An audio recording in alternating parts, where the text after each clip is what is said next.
እንገነጠላለን አትበሉን። ከቻላችሁ ተገንጥላችሁ አሳዩን። አብዛኛው የኢትዮጵያ ተገንጣይ ኃይሎች ማለትም ኦብነግ፣ ኦነግና ትነግ ያሁኑ ብልጽግና ኢትዮጵያን የመገነጣጠል ህልማቸው ሳይሳካ አርፍዶባቸዋል።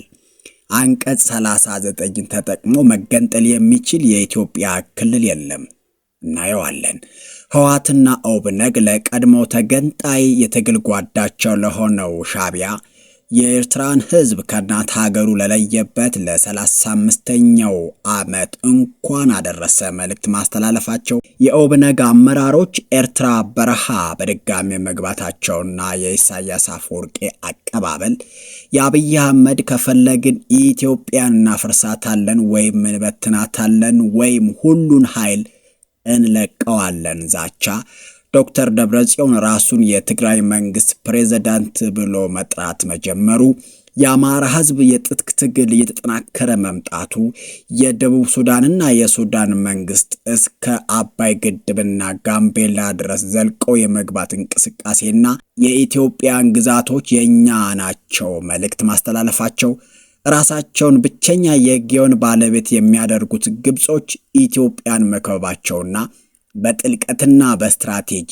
ወደ አባይ አናት የሚያደርጉት ጉዞ ስንመለከት የጉምዝና የጋምቤላ ኃይሎች የትጥቅ ትግል መጀመራቸው፣ ህወሓትና ብልጽግናን ለመፋለም የተመሰረቱ ሁለት የአፋርና የትግራይ ኃይሎች መፈጠራቸው፣ የሆዲድ ብልጽግና ደቡብ ኢትዮጵያን በኃይል የመሰርቀጥ እንቅስቃሴ በግልጽ መጀመሩ፣ ከምርጫ ማግስት በሚፈጠሩ ጫናዎችና የታጋዮች አጠፋ መልስ ህወሓት እስከ ግንቦት 30 ትምህርት ቤቶች ስራቸውን እንዲያጠናቅቁና ትምህርት ቤት እንዲዘጋ ማሳሰቡና የሁለት ወር የመንግስት ሰራተኞች ደሞዝ እንደማይሰጥ ማወጁ፣ እንደ ሀገር የጋራ ህልም የሌላቸው ኃይሎች በኢትዮጵያ ውስጥ በብዛት መፈጠራቸው እና ኢትዮጵያ ጠል የሆኑት ኤሚራቶች ወታደራዊ ጣልቃ ገብነት ለሌሎች ብነት እና ሌሎች ተደማምረው በኢትዮጵያ ከፍተኛ የደም መፋሰስና የመገነጣጠል አደጋ የተደቀነ ይመስላል።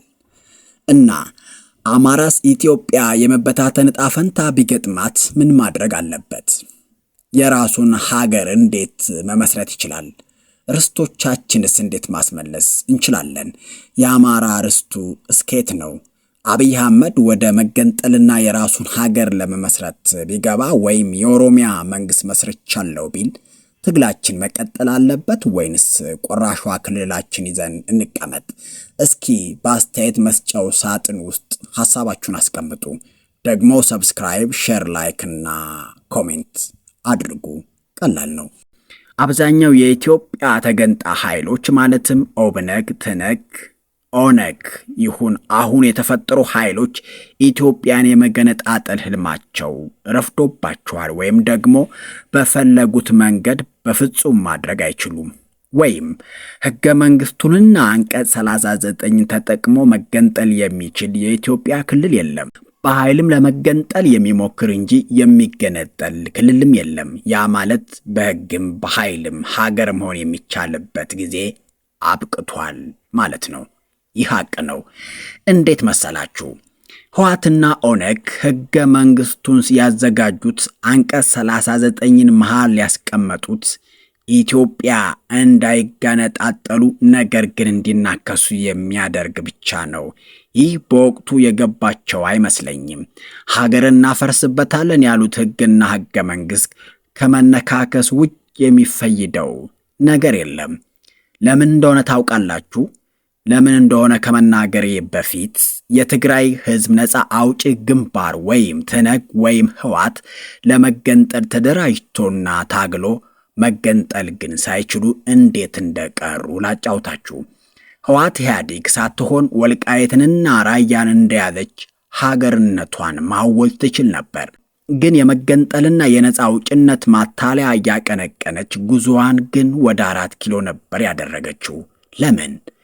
አሁን በህገ መንግስቱ የኔ ናቸው ያለቻቸውን ግዛቶች ከያዘች በኋላ በቃኝ ብላ በዛው አልቆመችም። ምክንያቱም ወልቃይትንና ራያን እንዲሁም አክሱም የኔ ናቸው የሚል የአማራ ኃይል ነፃ ሆኖ ተደራጅቶ የራሱ ነፃ መንግስት መስርቶ እንደሚመጣባት ታውቅ ነበር። ስለዚህ የትግራይ ሀገርነት ዋስትና የሌለው እንደሆነ እዛ ደደቢት ዋሻ ውስጥ እንዳሉ ወስነዋል ህወሓቶች።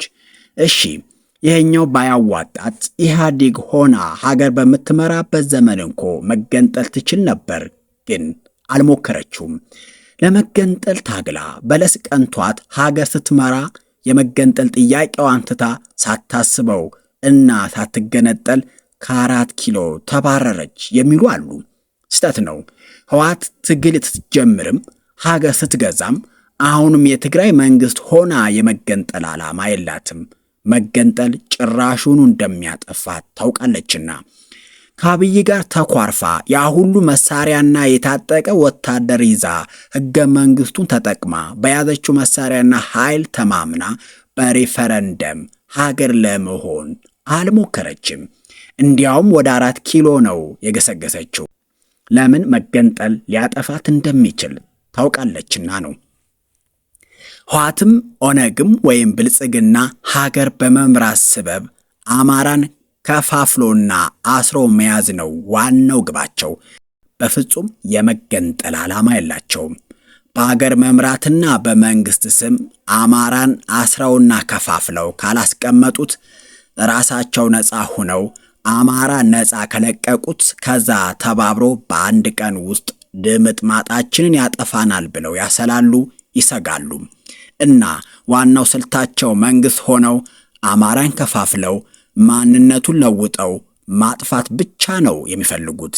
ይህንን አስምሩበት እና እንገነጠላለን ሲሉ አትስጉ፣ ርስታችንን አስረክባችሁ ሂዱ በሏቸው። ግን በፍጹም አይሄዱም፣ አስረናቸዋልና። አሁንማ አማራ እንዳይገነጠሉ አስሯቸዋል። ከምሬ ነው፣ አስሯቸዋል።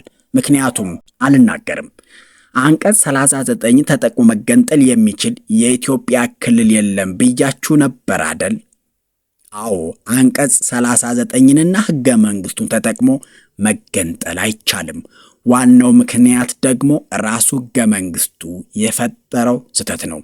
ምክንያቱም ህወሓት ክልሎችን ስታዋቅር ያዋቀረችበት መንገድ አንዱ በአንዱ ላይ ይገባኛል ግዛት ወይም ርስት ተነጥቅ ያለው የሚለው ርስት እንዲኖረው አድርጋ ነው። ሳታስበው መሆን አለበት። ህወሓት የመገንጠል ህግ አስቀምጣ ራሷ መገንጠል እንዳትችል አድርጋ ነው የሰራችው። ምናልባት ወልቃይትና ራያ የኔ ናቸው ባትል ኑሮ ነገሮች አልጋ ባልጋ ይሆንላት ነበር ብዬ አስባለሁ። ግን ቀጣዩ ትውልድ እስከ ቀይ ባህር እንደሚያስብ ማሳሰብ እወዳለሁ። እናማ አድማጮቻችን አፋርም ይሁን ሶማሌ፣ ኦሮሞም ይሁን አማራ፣ ጋምቤላም ይሁን ቢኒሻንጉል ሁሉም ክልሎችና የከተማ አስተዳደሮች ዞኖች ሳይቀሩ በጋራ የሚያነሱት ወይም የኔ ነው ብለው ያስቀመጡት ከነሱ ተነጥቆ ለሌላ ክልል የተሰጠ መሬት እንዳላቸው ያውቃሉ። አብዛኛው ዝምታ የመረጠበት አብረን እየኖርን ስለሆነ ነው ብለው ስለሚያስቡ ነው። እሄዳለሁ ካለው ክልልና መሪዎች ላይ ግን የሚመጣ ጥቃትና ጥያቄ ከወራት በላይ እንዳይሞክሩት ያደርጋል። ስለዚህ መገንጠል የሚፈልግ ክልል ሁሉ የይገባኛል ጥያቄ ስለሚነሳበት በትንሹ ከ3 ክልሎች ጋር ጦርነት ይገጥማል። ከቻለ ይግባበት። ለምሳሌ ኦሮሚያ ልገንጠል ቢል ከሶማሊያ ወይም ከሶማሌ፣ ከአማራ፣ ከደቡብ ህዝቦች፣ ከቤኒሻንጉል መሬቴን አምጣ የሚል ጦርነት ይከፈትበታል። ኦሮሚያ ሀገር ሆንኩ ባለች ማግስት የምትጠፋ ሀገር ናት። ምናልባት በቦረና በኩል ኬንያ ድንበር ላይ የሆነች መንደር ይሰጣቸው ይሆናል። እረ ለኛ ትግል የሚጠቅመን ግን ሀገር ሆነናል ብለው ቢያውጁ ነበር እና አብይ አህመድ ይህንን ቢያደርጉት ጥሩ ውለታ ዋሉልን ብለን እንመርቃቸዋለን። አያሌ ጥቅሞች ይዞ ይመጣ ነበርና እና ህወሓት ወይም ትነግ ትግራይን ሀገር የማድረግ ሂደት ጊዜው አልፎበታል፣ ግን ፈጽሞ አልጠፋም። ያው ባድሜ አካባቢ አገር ለመሆን መሞከሩ አይቀርም። ደግሞ እንኮ ህወሓትን የሚፋለም ሌላ ቲፒኤፍ ወይም የትግራይ ኃይል አለ፣ እንዳትገነጠል የሚፈልግም ማለቴ ነው። ኦብነግም አልፎበታል። ኦነግ ጭራሽ ህልሙ ሙቷል። አሁን አማራ መገነጣጠልን የሚፈራበት ጊዜ ላይ አይደለም። እንዲሁም ደግሞ ሁሉም እንዳሻው ከአማራ መሬት እየቆራረሱ ሀገር የሚሆኑበት ጊዜም አብቅቷል። መሬቱን መንጠቅ ብቻ ሳይሆን ማሰብ ራሱ እንዲከብድህ የሚያደርግ ኃይል በኦሮሚያም በአማራም በቤኒሻንጉልም ተቋቁሟል። የአማራ ኃይል ይህ ኃይል ይመጣል፣ በእርግጥ ይመጣል። አማራ ማለት 70 ሚሊዮን ወታደር ያለው ኃይል ማለት ያው አማራ በተፈጥሮ ወታደር ነው። ደግሞ የሚገርማችሁ ወደ አራቱም ቀጠናዎች ብትገቡ ያልታጠቀ አማራ አታገኙም እና የሚያዋጣን መከባበር ብቻ ነው ለማለት ነው። ህወሓትም ኦነግም የመገንጠል ዕድላቸው ከነጭራሹ የሞተው 4 ኪሎ ሲገቡ ነው። ኢትዮጵያ የምትገነጣጠልበት ዘመን የነበራት በ1980ዎቹ መጀመሪያ አካባቢ ነበር። ያኔ አማራም ብዙ አልነቃም፣ አልተዘጋጀም፣ አልታጠቀም፣ ርስቱንም በሚገባ አያውቅም ነበር። ሌሎች የኢትዮጵያ ኃይሎችም እንዲሁ። አሁን ያ ጊዜ አይመጣም፣ አይገኝም። ከተሞከረም እጅግ ከባድ ደም መፋሰስ ያመጣል እንጂ ሀገር መሆን አይቻልም። አማራ ለመገንጠል ዛቱም፣ ለመገንጠል ሞክሩም፣ ተገንጠሉም ዋና ትኩረቱ 4 ኪሎን መቆጣጠር ነው። ይህንን ስርዓት መንግሎ መጣል ከሌሎች ኃይሎች ጋር ሆኖ ለሁሉም በሁሉም የሆነች ሀገር መመስረት ነው። በቃ ይህ ብቻ ነው። ይህን ሲያደርግ የአማራ ህልውና እንደሚረጋገጥ ገብቶታል።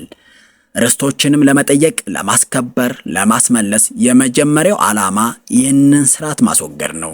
ይህ ስርዓት እያለ የምትሰጠው ርስት እንጂ የምታገኘው ርስት የለምና እና አድማጮቻችን ሐሳባችሁን በአስተያየት መስጫው አስቀምጡ።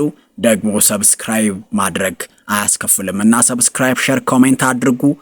እናመሰግናለን። አዲስ ትውልድ ሚዲያዎች ነን።